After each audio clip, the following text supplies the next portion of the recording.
साथियों, सारे सुझावों को ध्यान में रखते हुए ये तय किया गया है कि भारत में लॉकडाउन को अब 3 मई तक और बढ़ाना पड़ेगा। 20 अप्रैल से कुछ जरूरी गतिविधियों की अनुमति छूटछाट दी जा सकती है, लेकिन याद रखिए ये अनुमति सशर्त होगी। बाहर निकलने के नियम बहुत सख्त होंगे। गुर्बत, बेरोजगारी, मईशत की हालत खराब, ये सारी बातें भारत के बारे में हो रही थी। उसके बावजूद नरेंद्र मोदी ने, वज़ीर-ए-आज़म मोदी ने ऐलान किया कि लॉकडाउन में मजीद इजाफा होगा, यानी टोटल लॉकडाउन अब 40 दिन का हो जाएगा। नरेंद्र मोदी के लॉकडाउन में तौसी के ऐलान से पहले ही भारत की 6 रियासतों ने लॉकडाउन में तौसी का फैसला कर लिया था, जबकि दीगर रियासतों ने भी तौसी की दरख्वास्त की थी। भारत में इस वक्त कोरोना के मरीजों की तादाद 10,500 से जायद है। 358 अफराद हलाक हो चुके हैं। ये तादाद कोरोना से बुरी तरह मुतासिर होने वाले अमेरिका और यूरोपीय ममालिक के मुकाबले में बहुत कम है। इसके बावजूद लॉकडाउन में तौसी की गई है, क्योंकि माहिरीन ने खदशा जाहिर किया है कि कम तादाद में टेस्टिंग की वजह से सूरत हाल वाज़ेह नहीं है। दूसरी जानिब स्पेन, इटली और दीगर यूरोपीय ममालिक जहां कोरोना से लाखों अफराद मुतासिर हैं, हज़ारों अफराद मर चुके हैं, वहां अब लॉकडाउन में नरमी का आगाज़ कर दिया गया है। टेस्ट बहुत हुए और बहुत लंबे अरसे तक लॉकडाउन रहा। अब स्पेन, जहां कोरोना मरीजों की तादाद यूरोप में सबसे ज़्यादा है, 1,72,000 से ज़ायद केसेस हैं, 18,000 से ज़ायद लोग मर चुके हैं।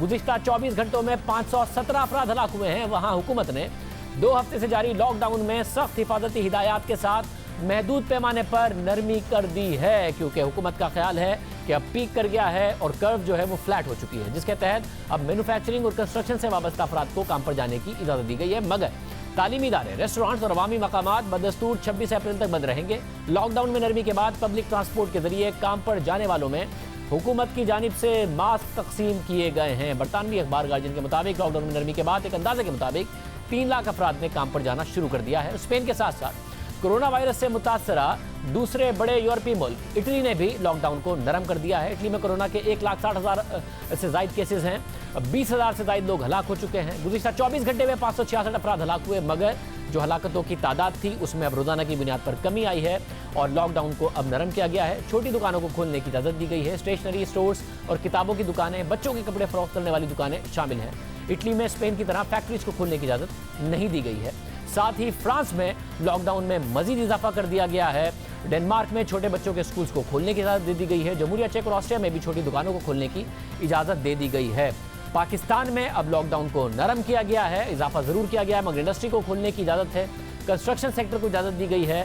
IMF कह रहा है कि पाकिस्तान की मईशत मनफी ग्रोथ दिखा सकती है, बहुत ज़्यादा बेरोजगारी में आने वाले दिनों में इजाफा हो सकता है। आरिफ हबीब साहब हमारे साथ मौजूद हैं, आप सनदकार हैं। आरिफ हबीब साहब, बहुत शुक्रिया। और साहब, अब जो अनाउंसमेंट हुकूमत की तरफ से आई है, आपको लगता है कुछ इकोनॉमिक एक्टिविटी होगी? जो कहा जा रहा था कि बहुत बुरे हालात ना हो जाएं, उसमें थोड़ा सा इंडस्ट्री का पहिया चलेगा और शायद बुरे मुआशी हालात ना हो? जी बिल्कुल, आई थिंक ये मुझे तो बड़ा सेंसिबल फैसला लगता है, क्योंकि मरहलावार जो है वो ओपनिंग करना जो है वो सेंसिबल है। और इसमें ऑलरेडी जो है वो इंडस्ट्रीज जो है उन्होंने SOPs जो है वो बनाए हैं अपने, और वो SOPs को जो है वो ऑलरेडी फॉलो कर रहे हैं। जो चीज़ें उन्होंने कंडीशनलिटीज लगाई हैं और जो बात कर रहे हैं उस सिलसिले में वो अरेंजमेंट ऑलरेडी इंडस्ट्रीज में शामिल है। तो मुझे लगता है कि इसमें ये एक अच्छी इब्तिदा होगी, और उससे जिस तरह उन्होंने कहा है कि हम इसको मॉनिटर करते रहेंगे और इसमें जो है वो दिन ब दिन बेहतरी लाने की कोशिश करेंगे। लेकिन एट लीस्ट आई थिंक इससे ये खुशआइंद बात है कि उसकी इब्तिदा जो है वो हो रही है, और बहुत सारे ऐसे एरियाज के जो आसान हैं जिनके ऊपर से ये पाबंदी हटाना, उसको जो है वो पहले अटेम्प्ट किया गया और फिर बाद में इसको फर्दर और एरियाज को में भी जो है उसको एक्सपेंड किया जाएगा। और साहब, आप क्योंकि ज़ाहिर इंडस्ट्री से भी वाबस्ता हैं, कैपिटल मार्केट से भी वाबस्ता हैं, फाइनेंशियल इंडस्ट्री से, नुकसान कितना हो गया आपके ख्याल में? अब अगर खुलना इकोनॉमी शुरू करती है, हम रिकवर कर जाएंगे, या इतना नुकसान हो गया कि आने वाले कुछ अरसे तक उसके असरात हमें नजर आते रहेंगे और अभी नुकसान होना है? और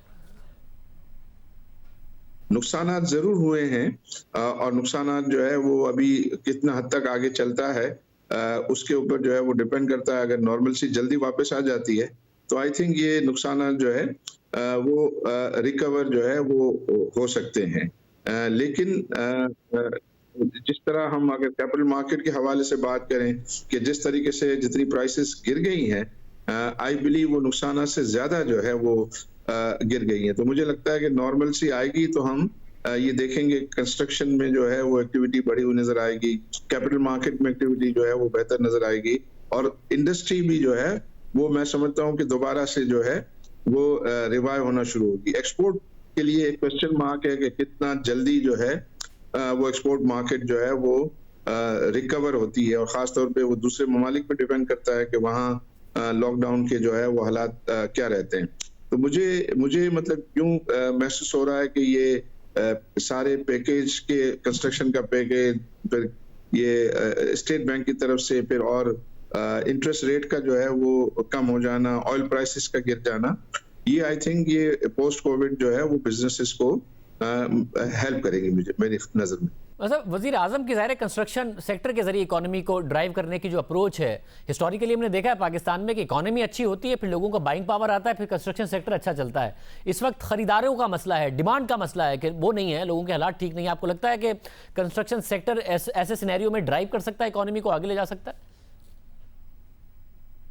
देखिए, ये जो कंस्ट्रक्शन का पैकेज है ना, इसमें दो चीजें बहुत क्रिटिकल हैं, और वो दो चीजें ये क्रिटिकल हैं कि जो अल्टीमेट बायर ऑफ प्रॉपर्टी है उससे सवाल जो है वो ना पूछना, ये क्रिटिकल है, क्योंकि उनके पास जो है वो वेल्थ रिकंसिलिएशन का हिसाब नहीं होता। वो छोटे छोटे लोग होते हैं, 2 करोड़ 3 करोड़ 1 करोड़ और 4-5 करोड़ हाईएस्ट जो है वो होता है। तो उनसे ये है कि जो ऑर्डिनेंस ड्राफ्ट होगा या ऑर्डिनेंस जो लिखा जाएगा उसमें इस चीज का जो है वो खसूसी तौर पे ख्याल रखना चाहिए।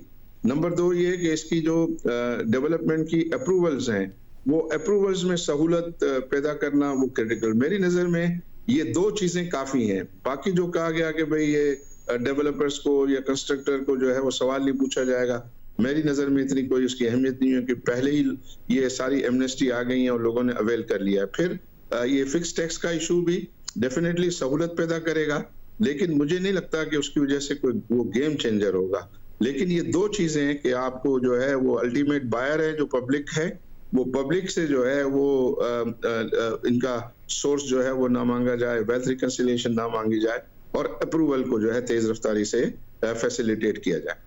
बहुत शुक्रिया। आरिफ हबीब साहब हमारे साथ मौजूद थे। इंडस्ट्री के लिए, इकॉनमी के लिए हुकूमत के आज के ऐलानात और इकदामात को मस्बत ऐलानात और इकदामात ख्याल किया जा रहा है। आज के प्रोग्राम में इतना ही। आपसे कल के प्रोग्राम में मुलाकात होगी। याद